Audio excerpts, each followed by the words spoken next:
Hi, it's Fies Taro. Hello, collective. So, this is your timeless love reading. So, syempre, madalian lang to, no? Oo, so, yeah, before tayo mag-start, kung hindi ka pa nakakapag-subscribe, please do subscribe and hit the notification bell para lagi po tayo maging updated sa mga mangyayari pa lang. And yes, if you have questions, no, pagdating sa private reading, kung, yeah, may mga, yan nga, maraming katanungan, maraming guni-guni, o, di ba? Haka-haka, o yan, mga ganyan. Message lang po, no, sa atin pong FB page for more info. Okay, and syempre, kung may tanong rin pagdating sa ating Evil Eye Ring and sa ating all-in-one Evil Eye Bracelet, yan, lagi ko yung suot kahit ganito. Oo, di ba? Syempre, message lang po, no? Oo, sa mga katanungan na gustong itanong, o di ba? Oo. So, collectives, diretso tayo sa iyong person. Okay, so sino ba itong nasa isip mo, collectives? Anong meron sa kanya? The Moon, pwedeng Pisces, and the Magician. Okay, so I think itong taong to pwedeng nalabas sa panaginip mo, napapanaginipan mo na nakakausap mo, mga ganyan, okay?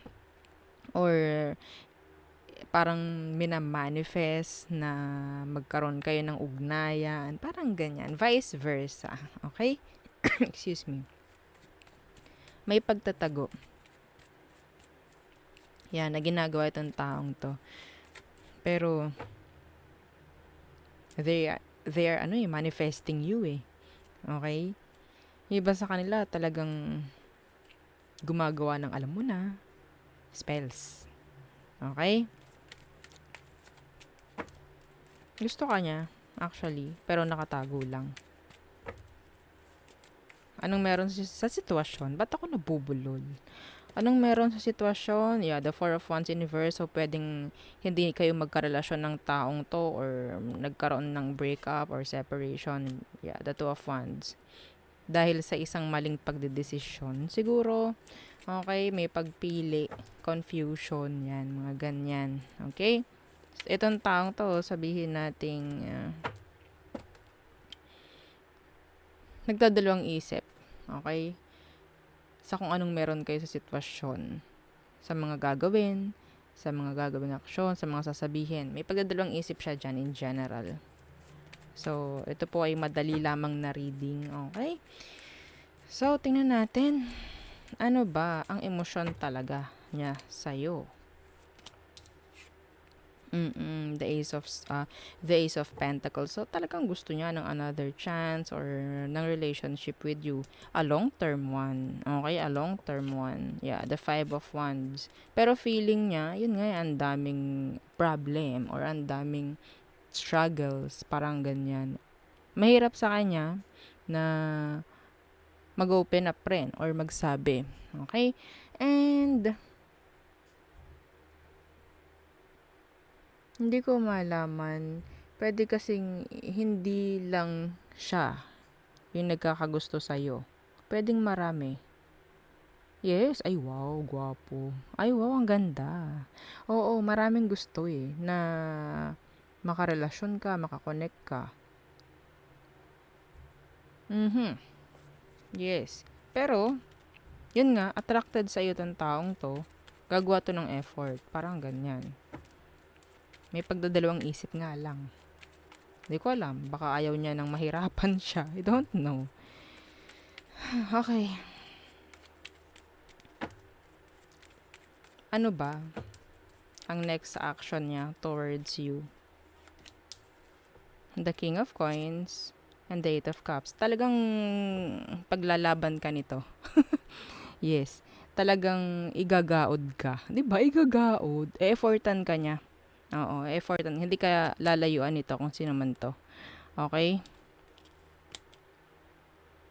Iba sa kanila, kahit wala itong ganyan, pera. Yeah. Gagawa ng paraan at gagawa ng paraan. Kung sino man ito. Hindi ko malaman kasi parang ano to eh. Collectives, ha? Parang, kung ito, may gumagawa, kung to gumagawa ng ritual talaga. possibility talaga eh. Pwedeng may ganyan. Possible. Oo, na may gumagawa ng ganyan. Kahit kaya niyang bumayad, maging kayo lang. Parang ganan. Ritual. No? Hindi ko alam kung sino to. May nagkakagusto sa inyo. Hello. No, la. Hindi, joke lang. Hindi, pero yun nga. Pwedeng may gumagawa ng ritual. Pwedeng itong taong to is nakarelasyon mo na noon, nakakonect mo na noon rin. Pwedeng ganyan. And nagkaroon ng separation nga. Pwedeng gusto makipagbalikan. And may paggawa ng ritual eh. Itong taong to. May pagbabayad rin. Para magkaroon ng kayusan sa inyo. Which is, hindi ko yan ina-advise. No? Oo, hindi ako nag-a-advise ng gumawa ng ganyan ritual para sa isang tao. No. Okay? So, pababalikin mo, mamahalin ka, ay, di tayo nagawa niyan. Okay? So, yeah, the Five of Cups. Outcome, the Five of Cups and the Three of Swords.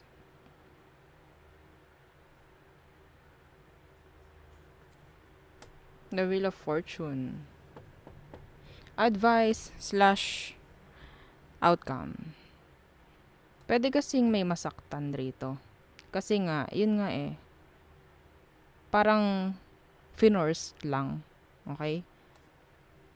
This is a lesson, mga collectives. Every time na pipilitin natin yung isang sitwasyon, ang laging resulta niyan ay pain. Lalo na kung ito ay love. Mag-focus tayo sa love.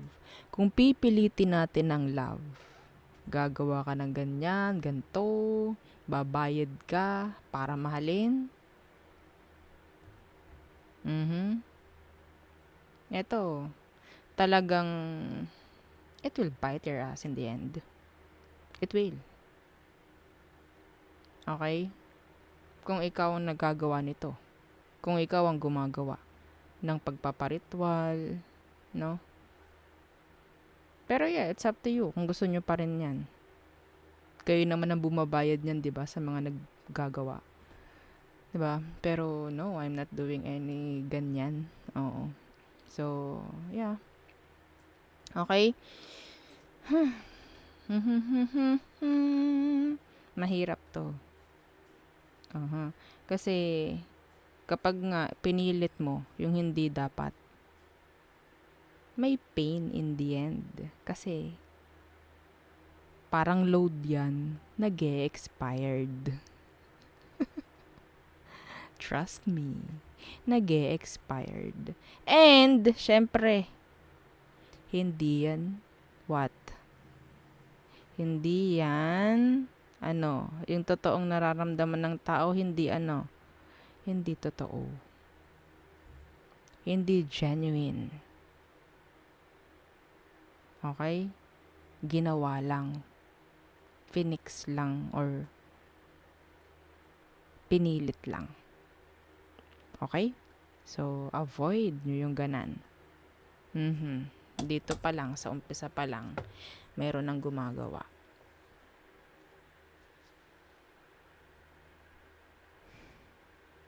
Kung tatanggapin mo to, at feeling mo hindi ka naman talaga into them, there's something wrong. Okay? Yung parang feeling mo, bakit ganon? Ayaw ko naman siya. Bakit ganon? Bakit nga ako napa-oo? Mga ganan. Okay? Yung may odd feeling. Bakit nyo sasagutin nang confused kayo? Ano ba kayo? Ha? Bakit kayo sasagot ng oo sa confused kayo? Hello? Okay? So, yun ha, ang ating reading for you. For now, collective. So, again, don't forget to like, share, and subscribe our video. Okay, so thank you. Bye!